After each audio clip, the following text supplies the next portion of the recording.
జయశంకర్ భూపాలపల్లి జిల్లా కాటారం మండల కేంద్రంలోని కాటారం ఆదర్శ విద్యాలయంలో గణిత దినోత్సవాన్ని పురస్కరించుకుని ఏర్పాట్లు చేసిన మ్యాథ్స్ ఫెయిర్ లో కాటారం డీఎస్పీ రామ్మోహన్ రెడ్డి ముఖ్య అతిథిగా హాజరై ఆయన మాట్లాడుతూ విద్యార్థులు రూపొందించి ప్రదర్శన పలు గణిత శాస్త్ర ప్రాజెక్టులు వివిధ నమూనాలను ఎస్ఐ అభినవ్ తో కలిసి ఆసక్తిగా తిలకించారు. ప్రఖ్యాత గణిత శాస్త్రవేత్త శ్రీనివాస్ రామానుజన్ ను స్ఫూర్తిగా తీసుకుని విద్యార్థులు గణితంలో రాణిస్తూ అన్ని అంశాలపై పట్టు సాధించాలి. ప్రతి ఒక్కరూ శాస్త్రీయ దృక్పథాన్ని అలవర్చుకుని శాస్త్ర సాంకేతిక విజ్ఞానాన్ని భవిష్యత్ తరాలకు వినియోగపడేలా నూతన ఆవిష్కరణను సిద్ధం చేయాలని ఆకాంక్షించారు. గ్రామీణ ప్రాంతం నుంచి నిరంతర కృషితో ప్రపంచం గర్వించేలా శాస్త్రవేత్తగా ఎదిగిన రామానుజన్, అబ్దుల్ కలాం వంటి మహనీయులను ఆదర్శంగా తీసుకుని విద్యార్థులు ముందుకు వెళ్లాలన్నారు. విద్యార్థులు ఆదర్శ విద్యాలయంలో నిర్వహించిన మ్యాథ్స్ ఫెయిర్ సందర్భంగా విద్యార్థులు రూపొందించిన గణిత శాస్త్ర నమూనాలను గ్రామస్తులు, విద్యార్థుల తల్లిదండ్రులు ఆసక్తిగా తిలకించారు. అనంతరం మ్యాథ్స్ ఫెయిర్ లో విజేతలుగా నిలిచిన విద్యార్థులకు ఎంపీపీ పథకాన్ని సమ్మయ్య బహుమతులను అందజేశారు. వచ్చేసినటువంటి స్టూడెంట్స్ గురించి మాట్లాడాలంటే ఇప్పుడున్నటువంటి జనరేషన్ లో మీరు అందరూ చూస్తుంటారు. ఆల్మోస్ట్ ప్రతి ఒక్కరు కూడా computational techniques and computers. Computational techniques అంటే ఏముంది, మామూలుగా లెక్కలు అంటే ఏ రకంగా మనం నిర్వహించాలి, లెక్కలు వేయడము. తర్వాత కంప్యూటర్స్ కూడా బేసింగ్ అంది మ్యాథ్స్ క్యాల్కులేషన్స్ ద్వారానే ఉంటుంది, మీకు అందరికీ తెలుసు. అదేవిధంగా మనం రెగ్యులర్ యూజ్ చేసినటువంటి ఫోన్స్ కూడా మ్యాథమెటికల్ క్యాల్కులేషన్స్ ప్రకారమే నిర్వహిస్తుంటుంది.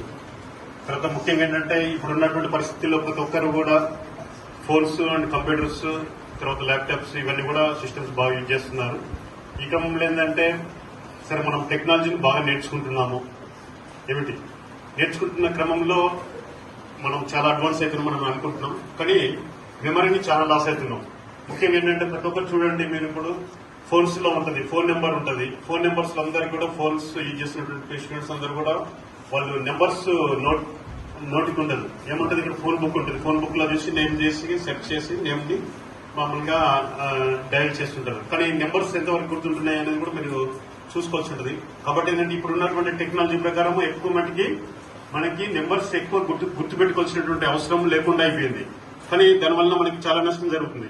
అంటే న్యూమరికల్స్ మీద మనకి ఒక పట్టు అనేది కోల్పోతున్నాం. కాబట్టి ఏంటంటే ఇప్పుడు ఉన్నటువంటి పరిస్థితుల్లో కంపల్సరీగా ప్రతి ఒక్కరు కూడా ఎవరి ఫోన్లు కానీ వాళ్ళ యొక్క రిలేషన్స్ ఫోన్లు కానీ ఇవన్నీ కూడా గుర్తుపెట్టుకోవాల్సినటువంటి అవసరం ఉంటుంది. దీనివల్ల ఏముంటుంది, మనకి నెంబర్స్ మీద కూడా గ్రిప్ అనేది అంటే మనకి మెమరీ అనేది బాగా మంచిగా డెవలప్ అవుతుంటుంది. ముఖ్యంగా స్టూడెంట్స్ ఉన్నారు, మీరు అందరూ చిన్న ఏజ్ ఉంది. ఈ క్రమంలో మనకి ఏంటంటే మెమరీ అనేది బాగా ఉండాలంటే నెంబర్స్ మీద బాగా గ్రిప్ ఉండాలి, పట్టు ఉండాలంటే మనం కొంచెం మెమరీని కూడా డెవలప్ చేసుకునే క్రమంలో ఈ న్యూమరికల్స్ అనేది బాగా పనిచేస్తుంది. కాబట్టి ఇది ఒకటి ఉంది. తర్వాత నెక్స్ట్ వచ్చేసి మనకి చెప్పినారు ఇంతకుముందు ఎస్ఐ గారు చెప్పినట్టుగా ప్రతి ఒక్కరికి కూడా ఇప్పుడు ఇవి టేబుల్స్ ఉంటుంది. 1 to 10 టేబుల్, 1 to 20 టేబుల్ ఉంది. టేబుల్స్ లో కూడా అందరూ సిస్టమేటిక్ లైన్ ప్రకారం చెప్పినట్లయితేనే ఈజీ చెప్తున్నారు. నేను చాలా మంది చెక్ చేస్తే, కానీ అక్కడక్కడ అడిగితే వాళ్ళు చెప్పలేకపోతున్నారు. అంటే ఇది కూడా మనము ఈ నెక్స్ట్ జనరేషన్స్ లో ఇది కూడా మనకు ఒక డ్రాబ్యాక్ అనమాట. ఏంటి, మనకు సిస్టమేటిక్ అడిగితేనే చెప్పడం, లేదంటే మధ్య మధ్య చెప్పలేకపోవడం. అంటే ఏంటంటే మనం ఒక దానికి అలవాటు పడి టెక్నాలజీని ఇంప్రూవ్ చేసుకుంటూ పోతున్నాం, కానీ మనకు ఉన్నటువంటి బేసిక్ ఇన్స్టింక్ట్స్ ఉంటారు. దీనికి ఏముంది, మనకు బేసికల్ గా ఉన్నటువంటి మెమరీ అంతా కూడా లాస్ అయిపోతున్నాం. కాబట్టి మనం